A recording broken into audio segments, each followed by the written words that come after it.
Black Friday's over and the headlines are buzzing with record-breaking sales numbers. Some pundits are saying this is proof that the economy is thriving. After all, people are out shopping, traveling, and spending big, right? But hold on, does spending mean people are doing better financially, or is something else going on here?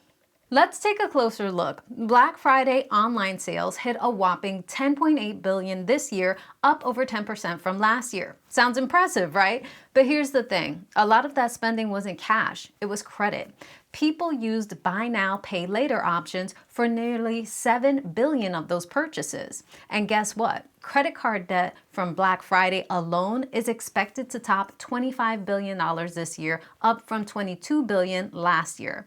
Does that sound like financial security? To me, it sounds like a lot of people are spending money they don't actually have. They're stretching their credit cards, hoping their finances will improve down the road. That's not thriving, it's surviving. Now, here's what the media and the current administration won't tell you. Just because people are spending doesn't mean they're financially stable. Right now, more families are struggling than ever. Reports show that nearly 14% of households are considered financially vulnerable. That's up from 11% last year.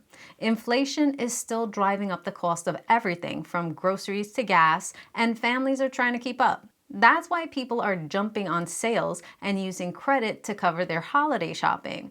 They're not splurging because they're doing great. They're trying to make the holidays happen without breaking the bank. This is where it gets frustrating. The administration wants you to believe these big spending numbers are proof that their economic policies are working.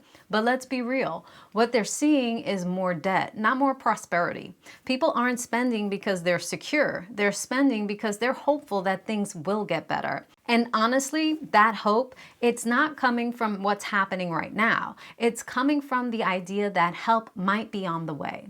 A lot of Americans are looking at the next administration and thinking maybe things will turn around. But until that happens, the reality is that many are stretched to their limits. So what does this all mean? It means we need to look beyond the headlines. Yes, people are spending, but we have to ask, at what cost? Families are overextending themselves, relying on credit and hoping for a better future.